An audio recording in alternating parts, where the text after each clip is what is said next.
रणरणत्या उन्हामध्ये कोल्हापूर जिल्ह्यामध्ये प्रचाराच्या उत्कंठा ताणल्या गेलेल्या आहेत. प्रचार शिगेला पोहोचलाय. अशामध्येच आज आपल्यासोबत श्रीमंत छत्रपती शाहू महाराज आहेत.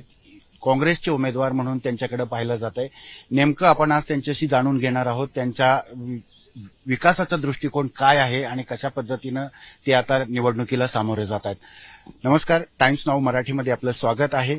नेमकं आज आपण निवडणुकीला सामोरे जात आहे. काय सांगू शकाल? आपल्या विकासाचा दृष्टिकोन काय असेल या निवडणुकीच्या माध्यमातून? नाही, विकासाचा दृष्टिकोन आताच मी सांगितल्याप्रमाणे सर्वांगीण विकास हे सर्वात महत्वाचं आहे. मग त्यात सगळं झालं, कुठला विषय राहतोय असं नाही. आणि विकास तो चांगल्या तऱ्हेने आणि लवकर व्हायला पाहिजे. आणखीन त्याच्या प्रायोरिटी बरोबर ठरली पाहिजे. चुकीचा विकास उपयोग नाही आहे.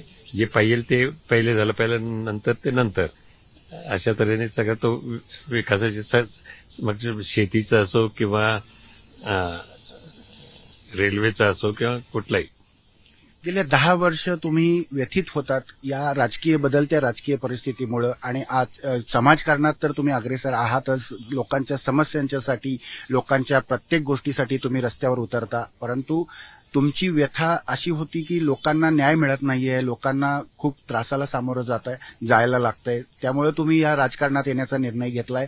मग काँग्रेसच का निवडली याबद्दल काय सांगू शकाल? काँग्रेस का निवडली त्यामध्ये 2 कारणं आहेत असं मला वाटतंय. एक म्हणजे ती सगळ्यात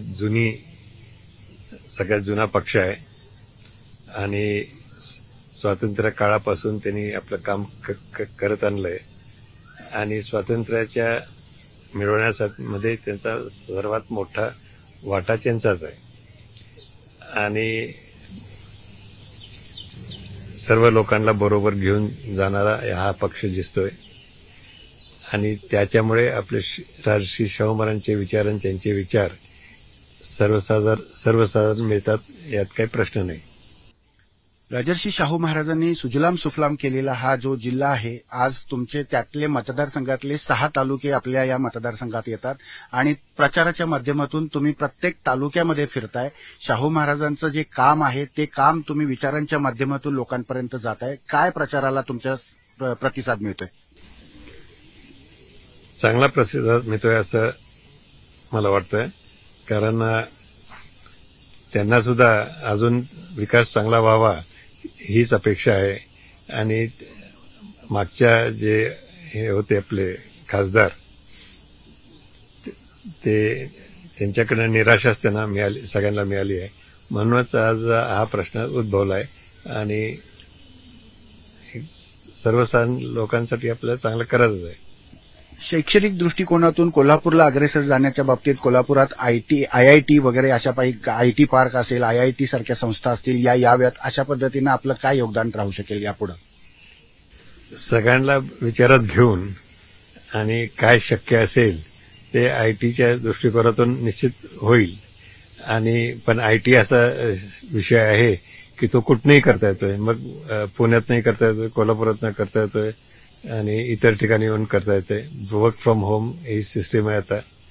तर इथं कसं सोयीचं आणि किती करता येईल ते बघावं लागेल. आज आपण शाहू महाराजांच्या बद्दल बोललोय. नक्कीच कोल्हापुरातले ही इलेक्शन जिंकण्याची त्यांची मनापासूनचा विश्वास त्यांनी व्यक्त केलाय.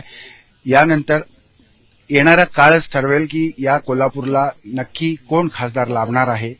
Sameer Mujawar, times now Marathi, Kolhapur.